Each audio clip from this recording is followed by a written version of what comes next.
สวัสดีผู้ฟังทุกคนยินดีต้อนรับเข้าสู่รายการเล่าเกาหลีเล่า Korea Series Podcast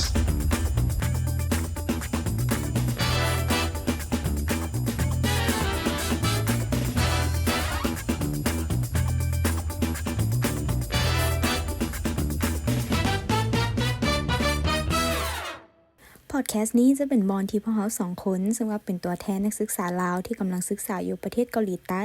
จะมาแบ่งปันประสบการณ์มุมมองชีวิตและสร้างแรงบันดาลใจให้แก่วัยหนุ่มในการใช้ชีวิตผ่านการสนทนาของพวกเขาสองคนและก่อนที่จะไปฟังฝากทุกคนกดไลค์กดแชร์กด Subscribe เป็นกำลังใจให้พวกเราเด้อสบายดีทุกคนกลับมาพบกับพวกเราเช่นเคยเนาะซึ่งว่า EP นี้จะเป็น EP พิเศษย้อนหยังฮู้บ่เพราะว่า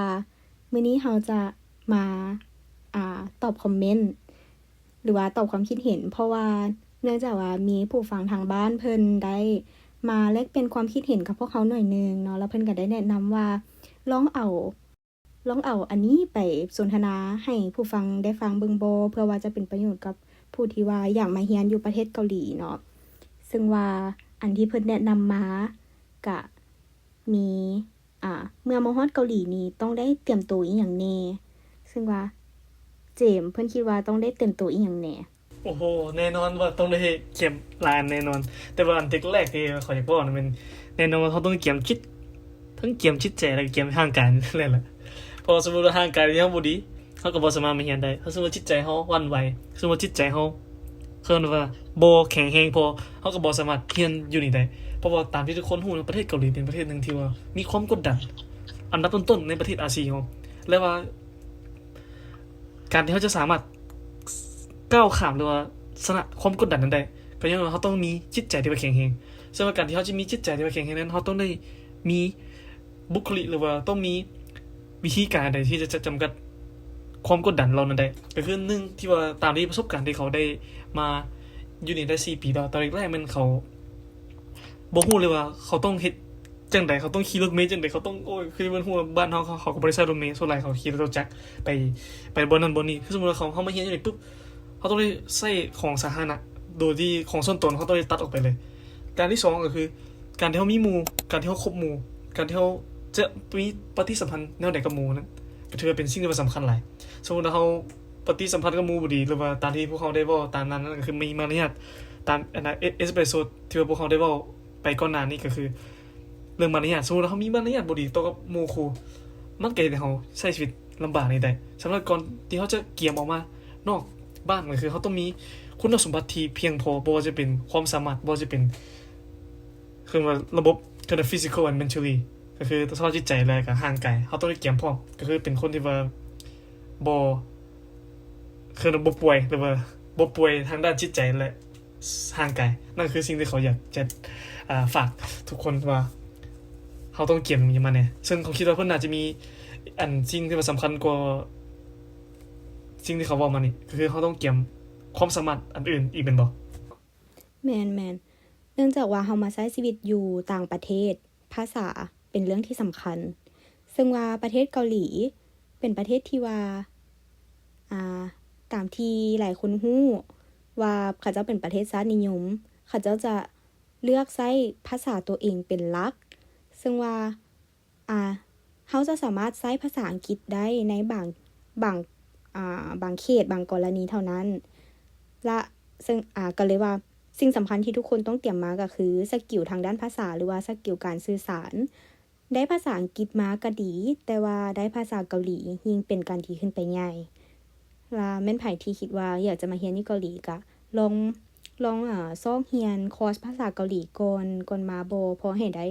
สื่อสารแบบชีวิตประจำวันอีหยังซี้น่าจะช่วยให้ทุกคนใช้ชีวิตได้แบบลื่นไหลขึ้นว่าซั่นไปแล้วก็อีกอันนึงก็คือเกี่ยมเรื่องเอกสารเพราะว่าเฮามาอยู่ใกล้บ้านเมืองเอกสารอีหยังที่ว่าสำคัญกับตัวเฮาบ่ว่าจะเป็นเขาจะอย่างเอกสารการเข้าเรียนก็คือพวกใบประกาศพวกใบคะแนนอีหยังที่เฮามีอยู่แล้วหั่นนะ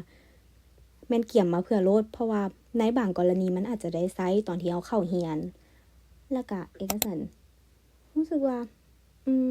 บัตรประจำตัวลาวก็เอามาเพื่อก็ได้ เพราะว่าช่วง6เดือนแรกนี่นะแม่นเฮายังจะบ่ได้บัตร ARC card หรือว่าบัตรก็หยังบัตรประจำตัวของเกาหลีเนาะ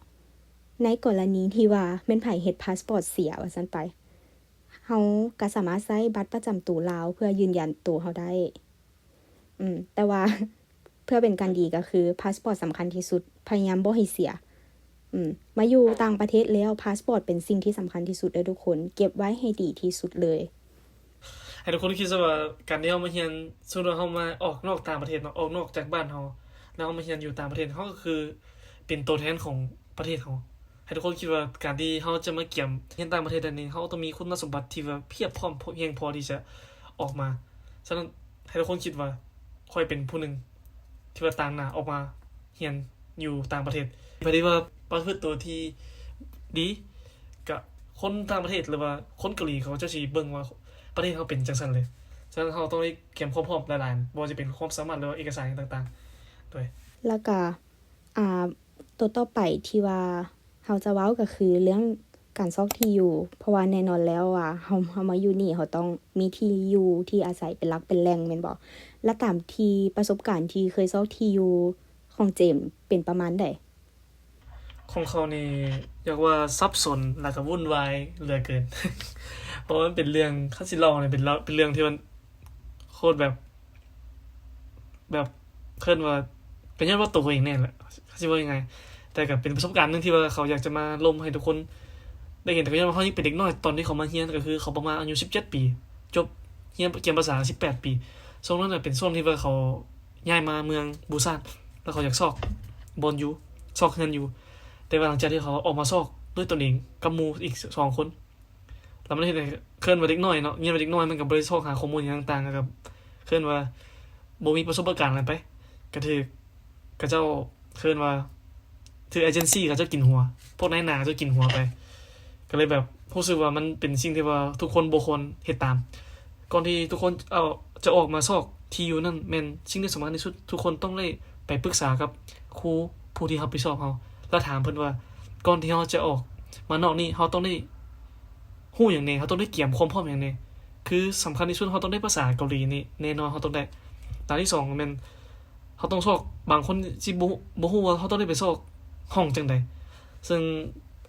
เขาอยากแนะนำแอปอันนึงคือชื่อว่า Chickbang เป็นแอปที่ว่าเฮาสามารถเบิ่งห้องว่าเฮาสิไปอยู่ห้องในลักษณะแบบใดในราคาแบบใดเฮาสามารถเลือกราคาตามที่เฮามักได้และหลังจากที่เฮาเลือกได้แล้วเฮาต้องได้ติดต่อกับทางเอเจนซี่ก็หรือว่าเฮาเป็นการดีที่สุดคือเฮามีหมู่เกาหลีที่สามารถลมให้เฮาหรือว่าหมู่เกาหลีนั้นพักอยู่ห้องนอกเฮาก็สามารถให้เขาเจ้าลม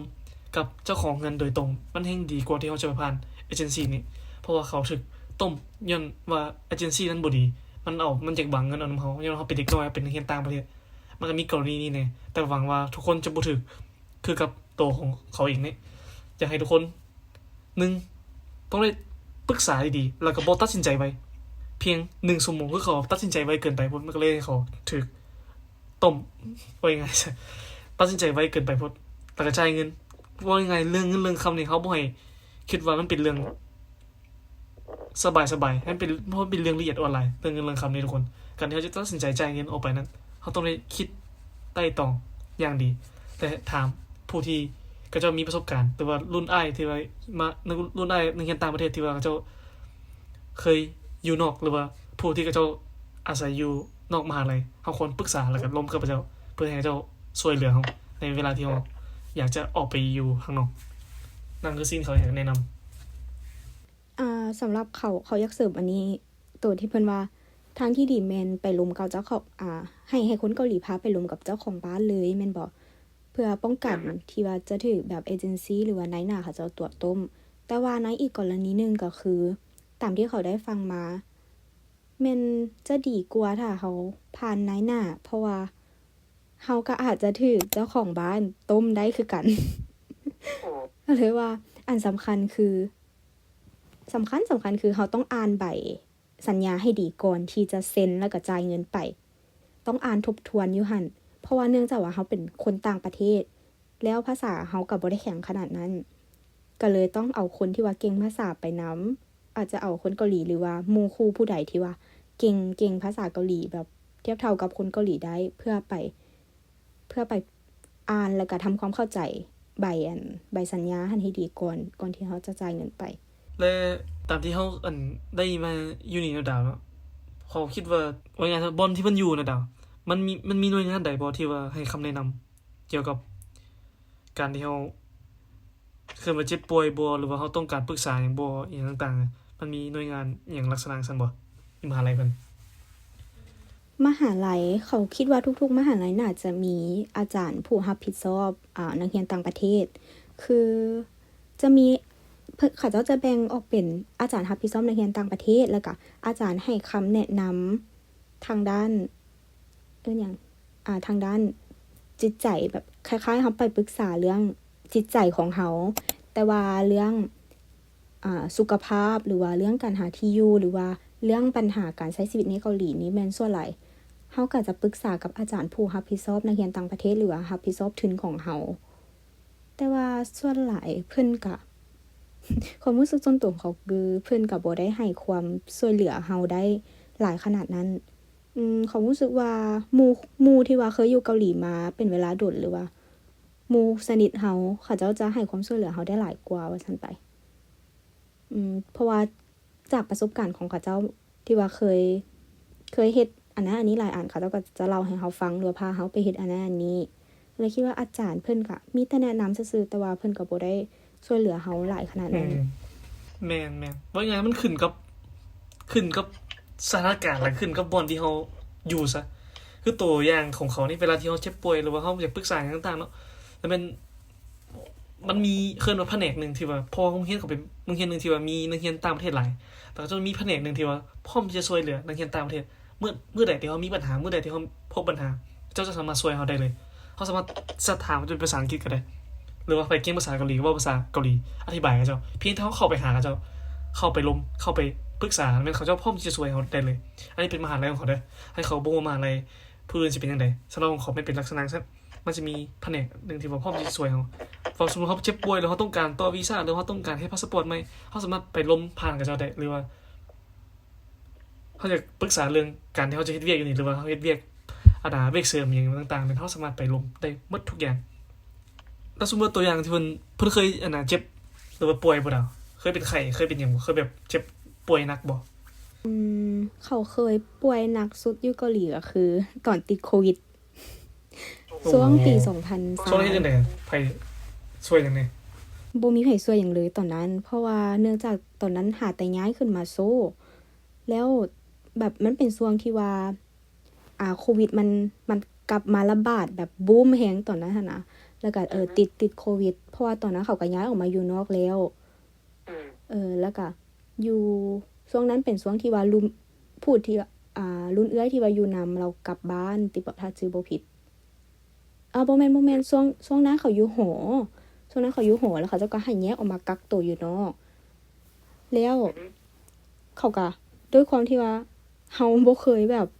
คยติดโควิดเนาะตอนอยู่ลาวแล้วมานี่แล้วเฮาตัวคนเดียวละติดโควิดหนักตอนนั้นแบบว่าหายใจบ่ได้เลยแบบไอตลอดเวลาแล้วเขาก็แพนิคว่าต้องปรึกษาผู้ใดแล้วเขาก็บ่ฮู้ว่าเฮาต้องปรึกษาอาจารย์ผู้รับผิดชอบนักเรียนต่างประเทศคือที่เว้าไปหั่นเขาก็เลยปรึกษาผู้คุมหอหรือว่าผู้เฮ็ดเวียกอยู่ในห้องกันหอพักนั่นแหละว่าค่อยติดโควิดเด้อต้องเฮ็ดแนวใดเขาเจ้าก็ส่งเบอร์มาให้ว่าโทรหาเบอร์นี้เด้อแล้วแบบเขาเจ้าจะส่งรถมารับเพื่อไปกักตัวอยู่บ่อนพักเขาเจ้าจัดไว้หั่นแหละแล้วก็ดีอย่างนึงที่ว่า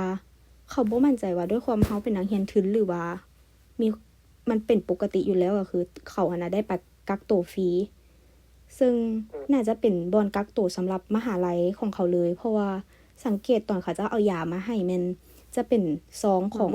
ซื้อมหาลัยเลยก็คือยาของมหาลัยก็เลยคิดว่าอันนี้น่าจะเป็นสิทธิพิเศษของนักเรียนต่างประเทศด้วยกันมากักตัวฟรีคือค่าเข้าค่าโรงแรมหรือค่ากักตัวอีหยังแม่นบ่ได้จ่ายเลยแต่ว่ามันเป็นช่วงเวลาที่แบบโคตรทรมานเลยด้วยความที่ว่าเฮาบ่ได้มีไผให้ปรึกษาขนาดนั้นด้วยความที่ว่าอยู่ไกลครอบครัวแล้วมันก็เป็นโรคที่ว่าต้องกักตัวจากคนอื่นเสียนะแบบทรมานแฮงแล้วเพิ่นได้เคยแบบเจ็บป่วยแฮงบ่ตั้งแต่มาอยู่เกาหลีเขาสิว่าเจ็บป่วยแฮงๆนี่ก็เคยเทื่อนึง จนลุกบ่ได้เลยจนแบบโอ้ my god จะแบบมันมีหลายสถานการณ์เลยของเขามันทั้งมีทั้งตาทั้งมีทั้งเป็นไข้เป็นเจ็บท้องหากแบบหลายอันที่ว่าแต่ว่าอันแรกๆนี่ก็เจอเลยมันเกือบว่าเป็นโควิดมื้อนั้นน่ะมันเขาลุกบ่ได้เลยตื่นบ่มีแรงแบบเขาบ่เคยเขาบ่ฮู้ว่าเขาเป็นหยังก่อนหน้ามื้อนั้นเขายังรู้สึกว่าเขายังมีแรงอยู่แล้วจากตื่นมาเขาแบบโอ้แบบคนบ่มีแรงแหละแบบคือแบบคล้ายๆผีอำว่ายังไงซะอันนี้เป็นภาษาบ้านเฮาก็แต่ว่าย้อนเขาเป็นไข้หวัดเขาติดอันน่ะน้ำหมู่เขาดีแต่ว่ายังมีรูมเมทที่ว่าช่วยเขาก็คือคนละหมู่คนลาวเขาแหละที่ว่าช่วยเขาไปซื้อยาซื้อแนวกินให้เขาจึงว่าไข้ขึ้นเนี่ยแล้วก็ตอนที่ว่าเขาชื่อได้มันตอนเขาเจ็บตาเด้อตอนเขาเจ็บตามันเขาได้เข้าไปหาทางผู้รับผิดชอบเขาถามว่าเขาควรเฮ็ดจังได๋เราเพิ่นก็ได้บอกเขาเพิ่นก็ได้แนะนำเขาว่าควรไปโรงหมอนี่เด้อแล้วไปแล้วให้ถือบัตร ARC ก็คือบัตรประจำตัวที่ทางรัฐบาลเกาหลีเขาได้เฮ็ดให้นั้นแล้วเขาก็ต้องได้เอาไปนำเพื่อได้รับส่วนลดของประกันภัยสมมุติถ้าไผอยู่เกิน6เดือนแล้วซึ่งว่าเขาก็ได้รับผลประโยชน์จากประกันภัยนั้นนำ barrier เรื่อง language เขาก็แบบมันบ่ได้เนี่ยแต่เขาก็พยายามที่จะใช้ Google ในการ translate แล้วเขาค่อยๆเว้าให้เจ้าแล้วก็อธิบายสถานการณ์ว่าเขาเป็นหยังมันเกิดจากสาเหตุอันใดเขาค่อยๆอธิบายให้เจ้าฟังนั่นแหละสิ่งที่ว่าเขาเจอมาแล้วเพิ่นได้มีหยังตื่นอีกบ่อยากเสริมตัวเรื่องสุขภาพหน่อยนึงคือทุนเฮานี่นะแม่นก็ควบคุมเขาประกันสุขภาพแม่นบ่ตามที่ฮู้แม่นเฮาจะได้จ่ายเดือนละประมาณ 70,000 ปลายวอนซึ่งว่าประกันสุขภาพนี่แม่นความรวมจักเปอร์เซ็นต์เจม70%ตามที่เขาฮู้แม่นสมมุติว่าเราเป็นไข้แล้วเราไปโรงหมอเขาจะจ่ายยาให้เราประมาณ 70,000 วอนแล้วเราต้องได้จ่ายอยู่ประมาณ 3,000 วอนถือว่า 7,000 วอนเขาเจ้าก็สิcover ในประกันภัยนี้ซึ่งว่าสำหรับไผที่ว่าบ่อยากจ่ายประกันภัยไผที่ว่าบ่อยากจ่ายเงินเลยแล้วมันมีประกันภัยส่วนตัวอีกก็คือเราสามารถจ่ายเดือนละ 35,000 วอนได้เลยอยู่เกาหลีได้เกิน6เดือนแล้วแม่นเราสามารถสมัครแล้วก็สมัครได้โดยอันนี้เป็นเรื่องละเอียดอ่อนอีหลีเขาต้องได้ไปศึกษาแล้วก็ไปเบิ่งตื่มอีกแล้วถามครูอาจารย์ที่ว่าแนะนำครูอาจารย์ที่ว่ารับผิดชอบเฮาสมมุติว่าเฮาอยากเฮ็ดอันนี้มันเขาฮู้จักครูที่ว่าครูรับผิดชอบของเขาเองเนี่ยเขาก็บ่ฮู้ว่ามันสิเป็นจังได๋แต่เขาก็บ่ได้เฮ็ดเทื่อแต่ว่าตอนที่ประกันภัยนี่แม่นเขาเจ้าทางมหาวิทยาลัยเขาเจ้าเซ็นให้เฮาเลยตัวที่ว่า 70% นี่ตัวนี้บ่ให้ห่วงเลยแต่ก็มีอันที่เขาเจ้าบ่กวมรวมก็คือสุขภาพแข้วก็คือประกันภัยนะเขาเจ้าจะบ่กวมเรื่องแบบเฮาไปปวดแข้วอีหยังเลยแบบเวลาใดที่เฮาเจ็บแข้วอีหยังต้องไปโรงหมอก็ต้องทำใจเรื่องค่าใช้จ่ายแต่ว่าถ้าทนได้ก็ถ้ากลับบ้านเฮาไปก่อนแล้วก็ช่วงแบบปิดเทอมบ่อีหยังกลับบ้านเฮาไปปัวก็ได้แล้วก็ประกันสุขภาพอยู่เกาหลีนี่นะแม่น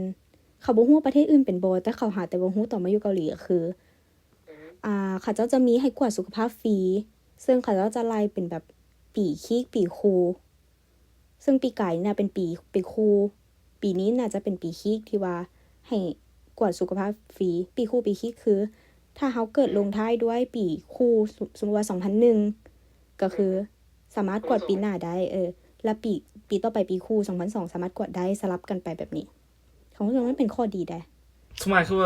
มว่าไปกวดได้ทุกๆโรงหมอเลยจังได๋ในใบจ่ายเงินของประกันสุขภาพแม่นเขาจะลิสต์มาให้เลยว่าโรงหมอใดที่ว่าเฮาสามารถไปได้เฮาก็สามารถเลือกโรงหมอที่อยู่ใกล้เฮาได้เลยแม่นบ่เขาหาแต่ฮู้นะเป็นข้อมูลใหม่กันเลยสำหรับเขานี่นั่นล่ะทุกคนนั่นก็เป็นสิ่งที่พวกเขาได้ประสบการณ์ด้วยตัวพวกเขาเองแล้วก็เป็นสิ่งที่พวกเขารู้สึกว่ามันน่าจะเป็นข้อมูลสิ่งที่ว่าทุกคนควรรู้ก่อนที่จะมาเรียนอยู่ประเทศ2เกาหลีนี้ขอบใจทุกคนที่ว่าติดตามรับฟังมาตั้งแต่ต้นจนจบแล้วก็ขอบใจอีกเทื่อนึงสำหรับผู้ที่ว่าเพิ่นคอมเมนต์แนะนำความคิดเห็นของพวกเขามาเช่นเคยผู้ฟังท่านใดที่ว่ามีความคิดเห็นอีหยังอยากจะมาแชร์กับพวกเขาหรือว่าอยากแนะนำให้พวกเขาเอาหัวข้อแบบนี้มาเว้าเด้อเพื่อจะเป็นการดีให้แก่ผู้ฟังก็สามารถคอมเมนต์ได้แล้วก็ฝากกดไลค์กดแชร์กด Subscribe แล้วก็ติดตาม EP ต่อๆไปหรือว่าผู้ใดที่ว่าหาแต่เข้ามาฟัง EP นี้ก็สามารถกลับไปฟัง EP ก่อนหน้าได้เนาะเจ้านี่ก็คือเราเกาหลี Lao Korea Series